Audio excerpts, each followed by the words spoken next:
Ironically, and this is, I've spoken to other people who've gone through this, is my ex and I fought less and we were kinder to each other once we both agreed that we were ending our marriage. And we wanted to be, and we had these, we were navigating the house, we were still living together, but we had like a Obama levels of diplomacy because no one wanted to piss each other off. Because if you piss someone off, then that's the danger zone when you're in divorce, you know.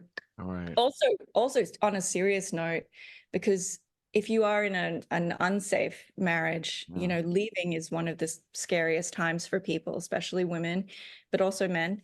And it is, you know, you do have to have, you know, safeguards in place. But I feel like that deserves its own kind of episode because that for is sure. a whole separate issue. But Yeah. yeah, we were super polite to each other. We were like, wow, we should have done this ages ago because we're really nice.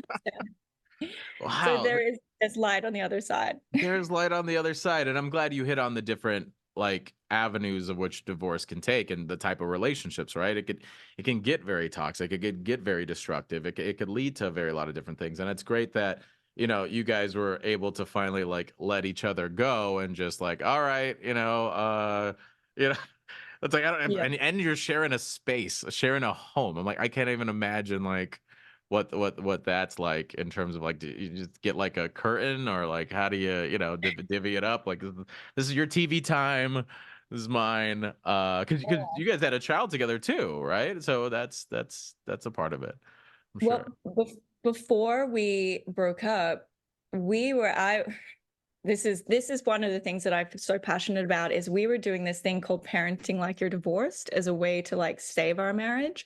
So we were already doing 50% domestic labor, taking turns being the main parent of the house. So for 1 week, he would be in charge of the dinner and the cleaning in the house. And then I would have a week off to like, I don't know, gallivant or do whatever I wanted. Usually just go in the gym and cry. And then we would swap. So we were kind of two ships in the night in a weird way, but it was very helpful. The Self-Hype Podcast.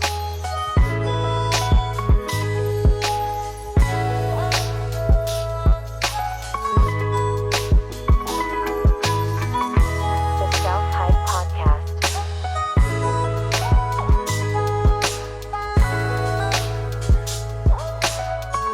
The Self-Hype Podcast.